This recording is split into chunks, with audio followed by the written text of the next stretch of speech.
the second day of our trip to England, we visited the most famous colleges of Cambridge, a pub called the Eagle, and we did a punting tour on the River Cam. Now, let's talk about Cambridge. Cambridge is located 80 km northeast of London. The University of Cambridge is composed of 31 colleges and 6 academic schools. It's the biggest university after Oxford. The most famous colleges are the King's College and the Trinity College. Students from all around the world come to study here.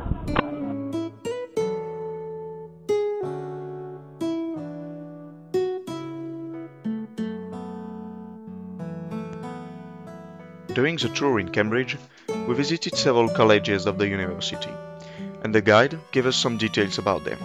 The first one was King's College. Constructed by King Henry VI in 1441, it has a very big and beautiful chapel, where the Harry Potter films were recorded. The chapel has lots of nice stained glasses and an impressive vault, which weighs over than 1,800 tons. At the time, to defy the king, the Queen built her own college, but it's less impressive and famous than the King's one because she had less money. We also visited the Trinity College, which is the second most famous of the city, and the biggest. Among the 89 Nobel laureates of the university, 32 were trained in this college. A library designed by Christopher Wren is part of this college, where you can see lots of important books, like Principia Mathematica written by Isaac Newton or Winnie the Pooh. We could see the headmaster's house, which is pretty impressive and covered with ivy. We also learned more about the St. Catherine College and the history of Catherine of Alexandria, called the Golden Legend. She refused to renounce her Christian belief. That's why she was condemned to be tortured with the breaking wheel, a wheel with knives used as a torture device in Middle Ages. In front of this college, the guide told us that only professors are allowed to walk on the grass. Thereby, the lawn is always perfect. A little further down the street, there is the Corpus Clock. It's a sculpture composed of an insect which is on a golden clock with blue leads, and which costs $1 million. Each minute the insect closes his jaws as if he ate time, and that reminds us that life is short. Afterwards, we went to the pub Eagle. This pub is well known as the pub of the pilot of the AAF during the Second World War. When they were a bit drunk, they climbed on the table and they burned the ceiling with the lighters to draw or to write their names. You can also see a naked woman drawn with lipstick who was the boss wife at the time. Moreover, you can drink a special beer named the Eagle DNA. This name refers to the fact that this pub is the first place where Watson and Crick came after discovering the secret of life. By the way, there is also a special legend in this pub. 2 students used to live upstairs, but they died in a fire. However, people think that their 2 ghosts are still in this room because after the fire, the window was not closed for the 2 faces of the boys were printed on the glass. A long time after that, a new employee who didn't know the legend closed the window and another fire instantly broke.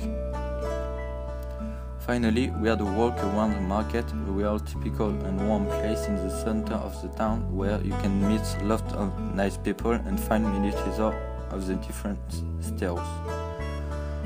There are also lots of shops and restaurants where you can go at the end of the visit or for the lunch.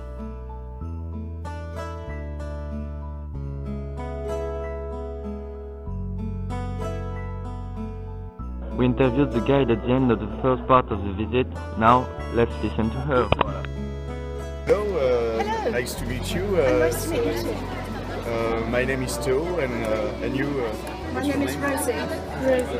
Okay, so we have some questions for you. Are you recording this? Yes. Okay.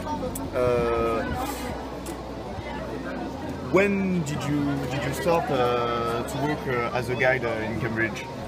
I started working here in 1998. Okay, and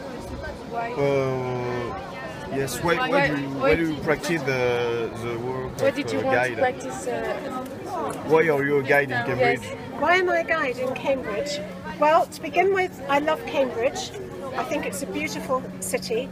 And I love always learning something new about the history and what's happening here. And what I really like is meeting French people so I can practice my French. And the best groups are the ones who come from Lille, because I used to live there for a while. That makes me very happy. In your opinion, why Cambridge is so famous around the world? Why is it so famous? Well, just look everywhere. It's very beautiful. It's the university that's made it famous. So some wonderful architecture, lots of interesting stories about people who've studied here, and lots of cultural things to do, and some very good shops as well, and a river. Lots of things to do. Okay, so have you ever lived here in Cambridge? I do live here in Cambridge, yes. how long have you been here? I've lived in Cambridge. In Cambridge itself, I've lived here for only a year and a half, about 18 months. But before that, I lived for 17 years in the countryside, just outside Cambridge, so about 10 miles from Cambridge. And before that, I used to live in London and Switzerland. Spent some time in Geneva in Switzerland. Yes, and which college do you prefer in Cambridge? Oh, that's a difficult one. Because they're all interesting for different reasons. Perhaps I really like Emmanuel College, because it has some beautiful gardens as well as interesting architecture.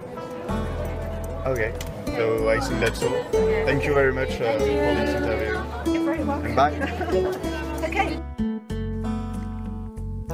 St. Emmanuel College, built in 1584, had a large involvement in North America.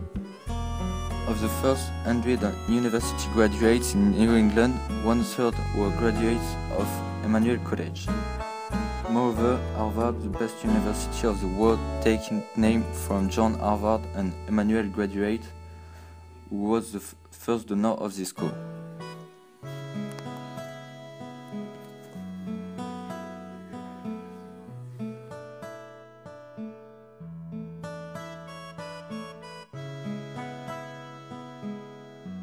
The River Cam runs through the heart of Cambridge, enabling you to enjoy fantastic views of the world-famous Cambridge College bags from the comfort of a traditional Cambridge punt. A punt is a boat which is composed of 6 to 9 places. A punt operator drives it on the River Cam and explains the history of the most famous colleges of Cambridge, like the King's College, the Queen's College, the Trinity College, and others. It's a very interesting ride, where we can learn more about the history of that famous colleges. In addition, the guides told us interesting stories about each college, which made the visit quite funny.